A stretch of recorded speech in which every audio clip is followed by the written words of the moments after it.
kulay at guhit. Ngayon ay magdodrawing tayo ng isang leon. Kunin na ang papel at lapis.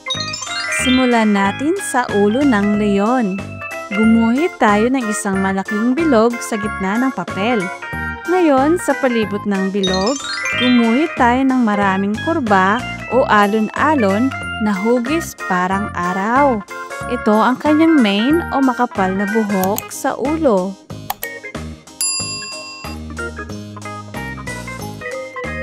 Sa gitna ng bilog, gumuhit tayo ng dalawang maliit na bilog para sa mata. Sa gitna, gumuhit tayo ng patrianggulo para sa ilong. Sa ilalim nito, gumuhit ng hugis W para sa bibig. Gumuhit tayo na parang oblong para sa katawan.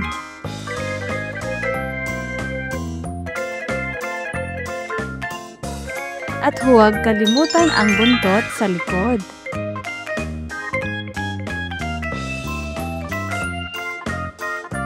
Lagyan ng 4 na paa sa ilalim ng katawan.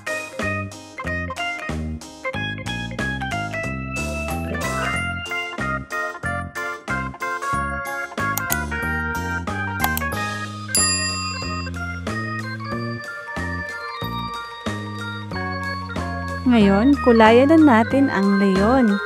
Ang mukha at katawan ay kulay dilaw.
Kanyang mane o makapal na buhok ay kulay kahel o orange.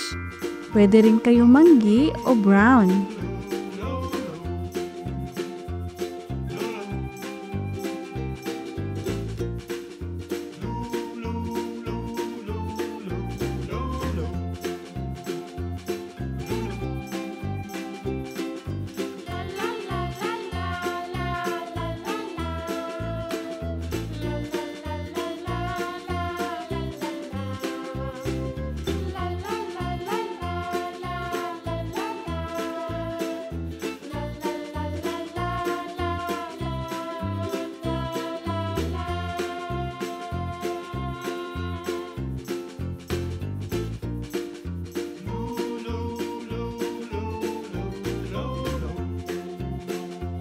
Ang galing nyo mga bata!